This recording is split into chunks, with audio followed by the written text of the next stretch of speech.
আমরা সালাম দিব হচ্ছে এইখানে।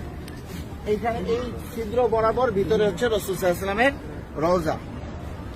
পুরুষরা আসেন, পুরুষরা, মহিলাদেরকে এখানে যাইতে দেওয়া হয় না, তো আপনারা দেখলে বুঝবেন না। একটু আপনারা সাইডে থাকেন।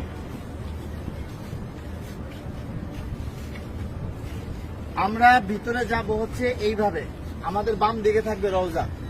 রওজা থাকবে কি বাম দিকে। ভিতরে কথা বলার কোনো সুযোগ নাই, বেশি সময় দাঁড়ায় থাকারও সুযোগ নাই। প্রথম দুইটা ছিদ্র থাকবে, যে দুইটা ছিদ্রের ভিতরে কোনো কিছু নাই। কবরের জায়গা ফাঁকা আছে, এখানে হযরত ঈসা আলাইহিস সালাতু ওয়াস সালামকে দাফন করা হবে।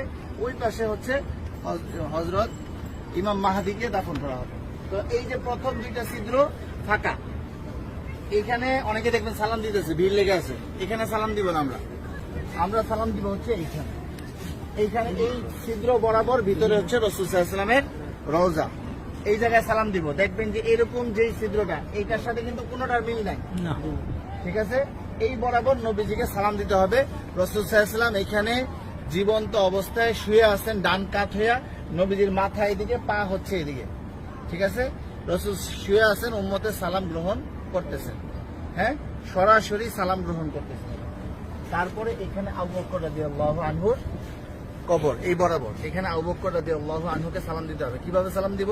নবীজিকে কিভাবে দিব? আসসালাতু আসসালামু আলাইকা ইয়া রাসূলুল্লাহ, আসসালাতু আসসালামু আলাইকা ইয়া হাবিবাল্লাহ। যতটুকু বেশি আমরা পারি বলার চেষ্টা করব। সালাম দেওয়ার সবচেয়ে সুন্দর সময় হচ্ছে রাত্রে 10:30টার পর থেকে নিয়ে রাত্রে 1টা-2টা পর্যন্ত ফাঁকা থাকে, ভিড় থাকে না।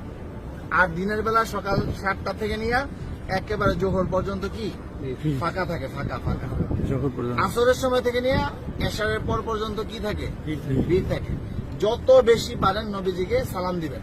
যদি সালাম কবুল হয়ে যায়, আল্লাহ নবী বলতেছেন যে আমার রওজায় যে সালাম দিল তার উপরে, আমার উপরে ওয়াজিব হয়ে যায় তার জন্য হাসরের ময়দানে সুপারিশ করা। আমার সালামটা যদি গ্রহণ করেন নবীজি, তাহলে আমাদের এইটা নাজাতের উসিলা হয়ে যেতে পারে।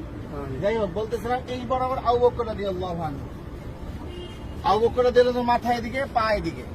নবীজির মাথা এখানে, রসুলের পা এই পর্যন্ত আসছে। রসুলের শরীরের ওই পাশে হচ্ছে কি আবু বকর রাদিয়াল্লাহু আনহু।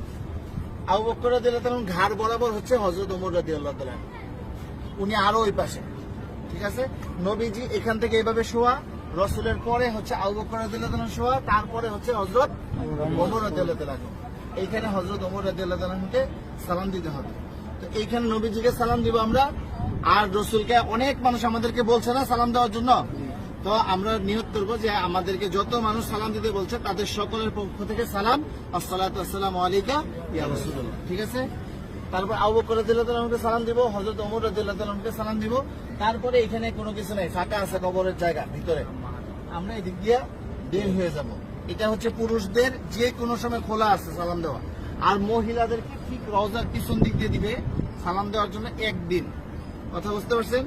একদিন সুযোগ আসবে রিয়াজুল জান্নাহ নামাজ পড়ার জন্য, এবং সালাম দিবেন রওজার পিছন দিক থেকে। আর মহিলারা বাহির দিয়া প্রতিদিনই সালাম দিবেন আপনারা বাহির থেকে, হ্যাঁ। এই পাশে আসেন।